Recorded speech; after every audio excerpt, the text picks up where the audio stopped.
salaamaaleykum waa Sénégal ñoo ngi ziar ñëpp ñoo ngi bëggee ñëpp ñoo ngi ziar kilifa yi ci aada diine ak cosaan comme ni ñu koy defee saa su ne bu ñu nammee wax ci lu soxal suñu réew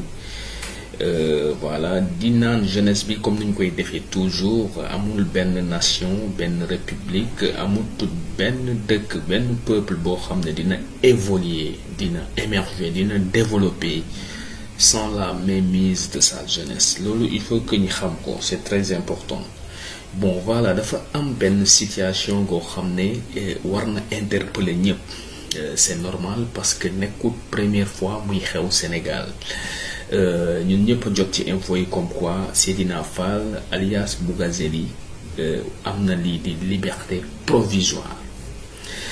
bon dinaa ci ñëw lu tax mu am liberté provisoire peut-être droit am la peut-être du droit am mais ñun lu ñu ñor mooy système bi. C'est important moom dañ ko jàppoon le 22 novembre 2019 ci lan lañ ko toppee dañ ko accusé pour association de malfaiteurs corruption et trafic de faux billets de banque xam ngeen loolu lu gravissime la lu grave la lu tax ma ne leen dafa grave mooy number one mooy suñu image yu dëkk Sénégal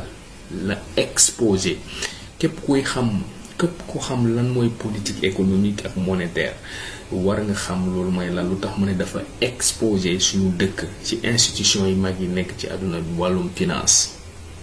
képp koo xam ne dañ la jàppee ci lu mel noonu jàppal ni da nga exposé image du Sénégal da nga joxe image bu ñaawu Sénégal kon donc yow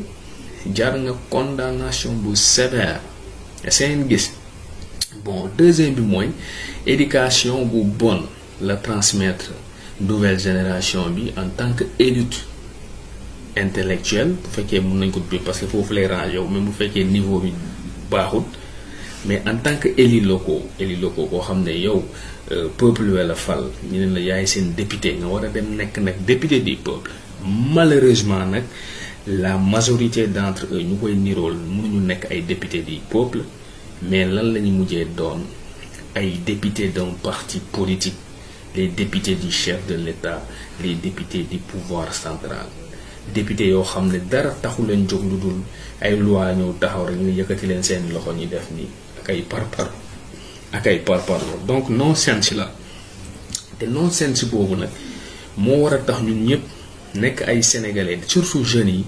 ñu war a jóg di xàccandoo di doorandoo pour que ñu mën a quand même teg suñu réew tënk ko ci loo xam ne mooy dëgg bu ñu buggee nag dans le futur ñu bokk ci réew yi ra waxatuma leen ci àdduna bi meeru biiru Afrique parce que bu fekkee situation bii lañu bëgg mu continuer biiru Sénégal bu fekkee ci dynamique bii lañu bëgg a deewee man dama leen di wax ni Sénégal nii dina bokk ci dëkk yi gën a reculer ci 30 ans yi ñëw nii biiru Afrique parce que gis nañu lu xew ci yeneen dëkk africain yépp donc prise de conscience muy am Afrique sauf que ñun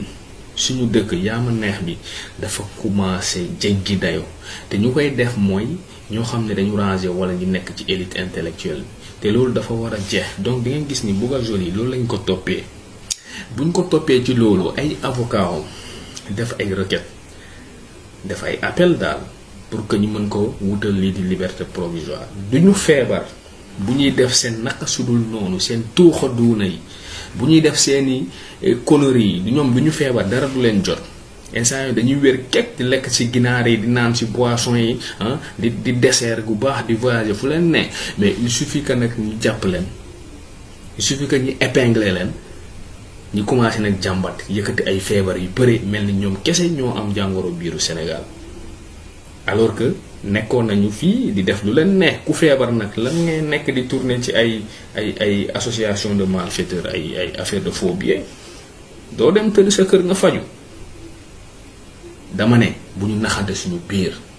léegi sénégalais guy nelaw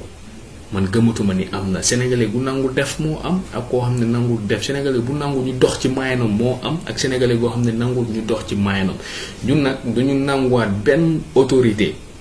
quel que soit statut gu nga yor quel que soit degré gu nga yor quelle que soit sa dimension intellectuelle ak sa diplôme yu nga yor nga bugg a def lu la neex ci biir réew mi te ñun duñu wax loolu amatul Sénégal te nag dañu bëgg jeunes yi yëpp mel noonu parce que damay yàgg di wax ma ne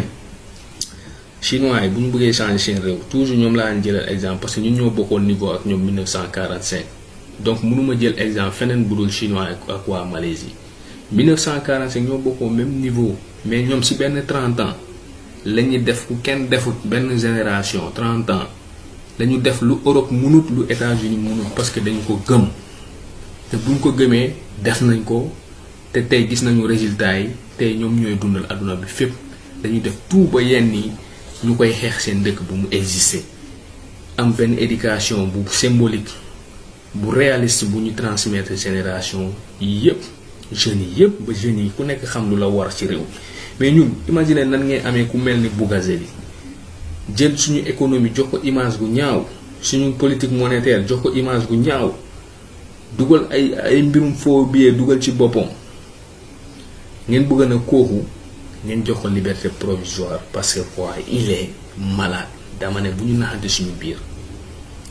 ñun xam nañu tuuti lan mooy yoon te gëm naa ne sénégalais yi bëri ñi suñu biir réew xam nañu liy yoon te lii nag du première fois du deuxième fois du troisième fois dafa commencé doon ab coutume ci suñu justice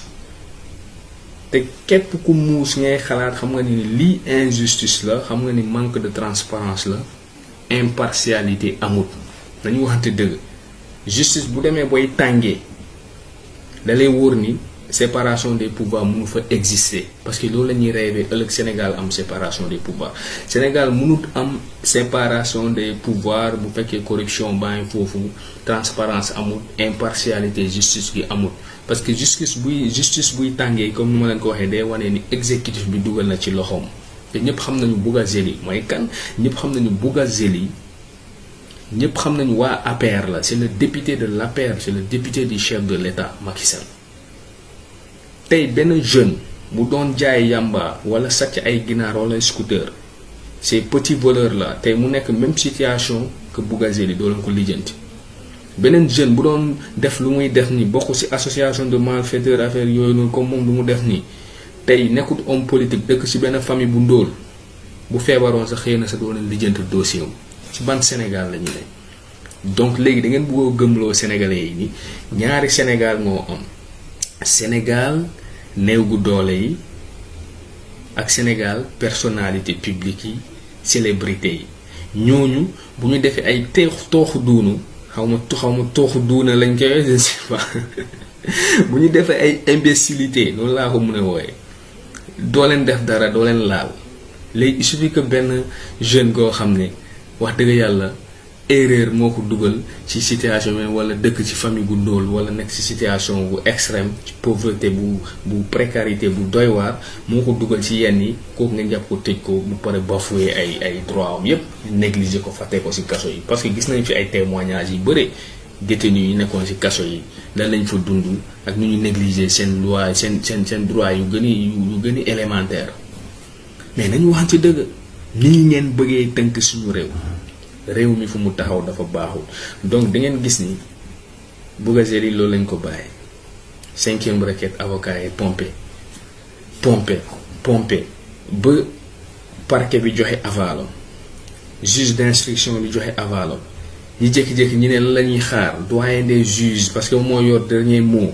man bu ma gisee dëggee loolu moo ko gisee ci média yi dama ne c'est fini sa waaye dañ koy libérer dina am liberté provisoire comme ça l'a toujours été puisque c'est ça le Sénégal dëkk bi tënkul ci dëkk bi ci loolu lañ ko bëgg a téye non sens def lu ma neex mu am ñaari type de sénégalais jax ku dijj mooy les hommes politiques businessman yi seen système boobu ñu taxawal foofu boo xam ne bëgguñu mu dañ kuñ ci téye rek ñu def tout ba génnee la parce que système bi ñëpp a ci ne ay avocats ay juges ay hommes de loi ay députés ay ministres ay kilifa diine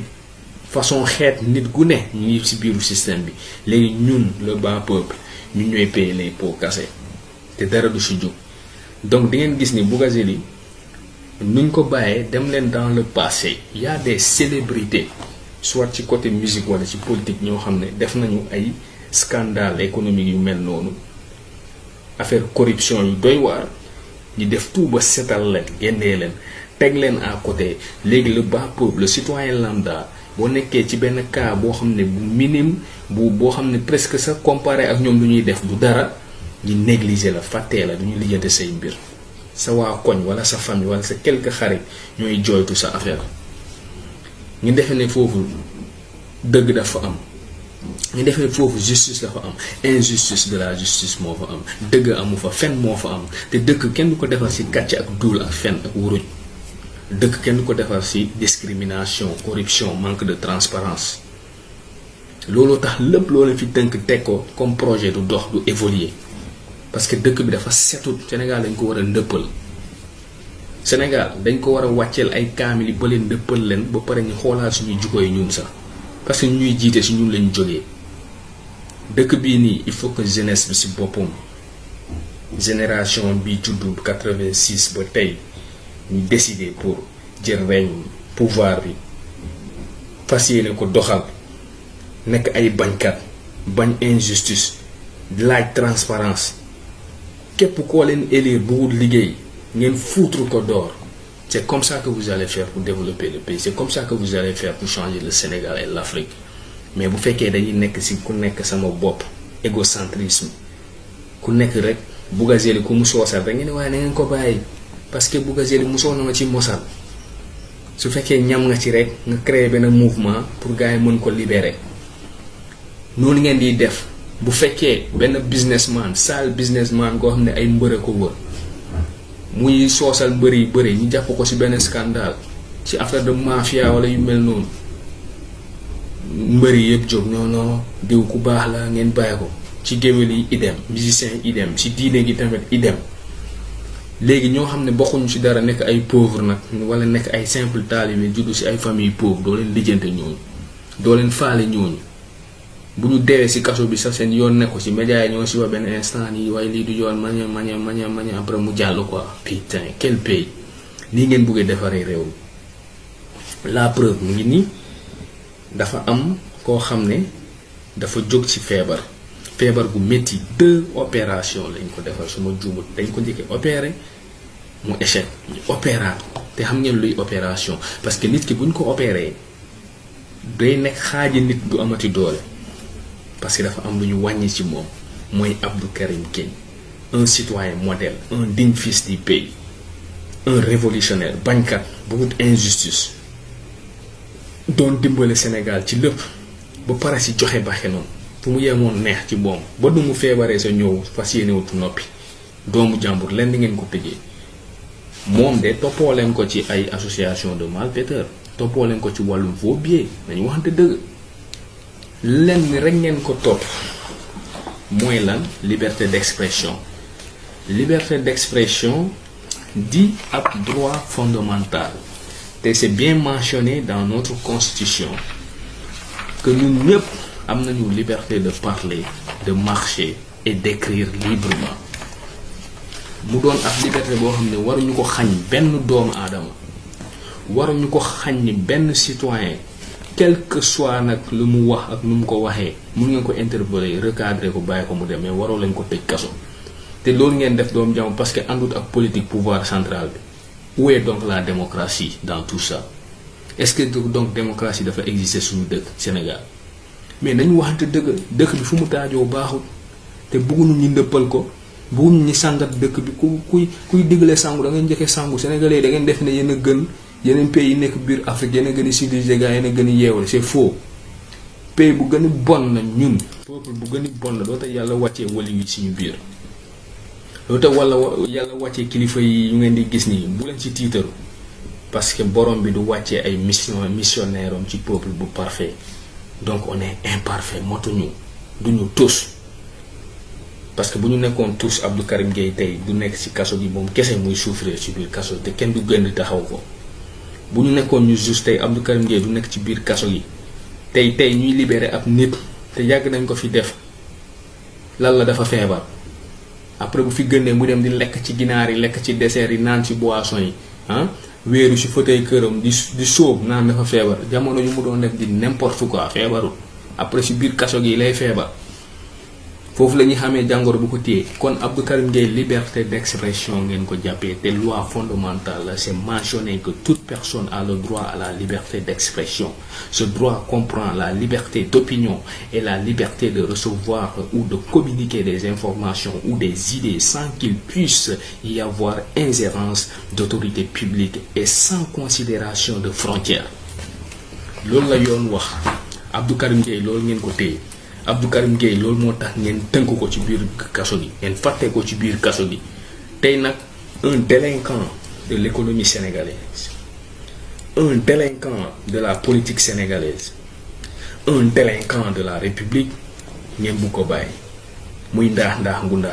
commencé di lekk ay ganaar ci loo xam ne dafa jël suñu image yu dëkk tayle ko suñu économie dëkk tayle ko suñu politique monétaire dëkk tayle ko def di n'importe quoi ba mu demee bu dugg ci kaso gi si la feebar si la ñëpp xam ni dafa feebar. mais nag bu leen yàpp sénégalais yi bu leen fontoo sénégalais yi nañu waxante dëgg bu fekkee dañu bëgg a defar réew mi dëkk kenn du ko defar ci nii dëkk kenn du ko defar ci sensationnel kenn du ko defar ci impartialité de la justice ci l'injustice de la justice dëkk ci dëgg lañ koy tënk ci droit de l'homme lañ koy tënk. lii lu ngeen di def nii moo tax der bu ñuul fu mu dem ci àdduna bi duñ ko respecté c'est normal parce que yéen mi di jiite réew mi yéen a njëkkee manqué respect peuple bi parce que lu ngeen doon kaas dans le passé lu Senghor Ngalandou Diouf Lamine Gueye Blaise Diagne lu ñu doon kaas naan du yoon di revendiquer ay affaires yu leer pour Sénégal ah même bu fekkee ñenn ci ñoom ay larbin la ñoo lu ñu doon bañ yéen tey ngeen jàng ngeen wax woy c'est pas normal ngeen nekkoon ci université yu mag yi nekkoon ci ay ñoom Sorbonne ak États-Unis université yu bëri ngeen ñëw tey nekk ay homme politique ci biir réew mi tey ngeen ëlbatik di jël seen peuple di ko transformer def ko ay jaam esclavage moderne moo am Sénégal parce que njiit yi ñoo nekk di jël seen propre peuple di leen def loo leen ay jaam di dund ci tedd ñooñu di jooy ngeen jël seeni rongo di ko siimee seeni cere. ku bokk ci yéen def di n'importe quoi ngeen libéré ko ku bokk ci yéen nag ngeen wutal ko fexe dugal ko ci kaso gi négliger doom baadoola yi ñaari Sénégal moo am biir Sénégal soo leen ko bëggut loolu la soo leen ko bëggut wax tamit loolu moo am ngeen nangu ko loolu la ngeen bañ ko nangu loolu moo am c'est ça qui est la réalité. Une très mauvaise politique kenn ko woyee sa politique une très mauvaise gestion des affaires de l'État